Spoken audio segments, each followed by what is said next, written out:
video tutorial here on how to crochet the cutest and easiest little flower ever. These are great as appliques.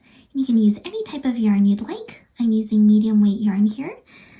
Go ahead and grab a suitable hook for your yarn. This is a size 4mm crochet hook. You'll also need a pair of scissors for cutting the ends. And if you are sewing your flower to your project, you will need a yarn needle. Let's go ahead and jump into the instructions.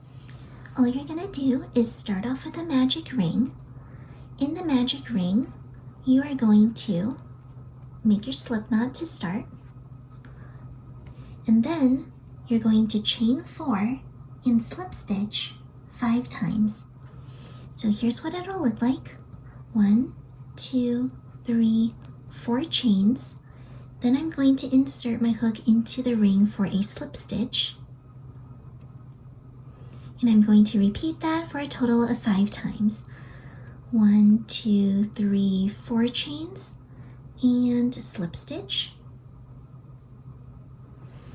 1, 2, 3, 4 chains and a slip stitch.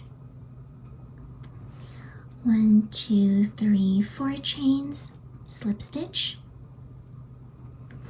And 1, 2, 3, 4 chains and slip stitch. When you're done, you're just going to get your starting yarn tail and you're going to pull that tight, and you'll see that your center will cinch up into this tight little flower, and that's that. All you do now is fasten off with a tail, and you can go ahead and sew your flower to your project. These flowers are absolutely adorable to put onto your amigurumis, such as headpieces.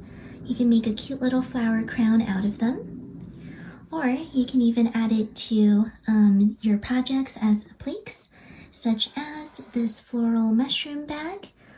You'll see that these are quite small because these flowers are made using weight 1 yarn, which is very thin, and this one is a medium weight yarn, so you can see that it's bigger. But flowers with a combination of embroidery makes for a really lovely finishing touch on your projects. Alright, thanks for watching my tutorial. Hope it helped. Bye now.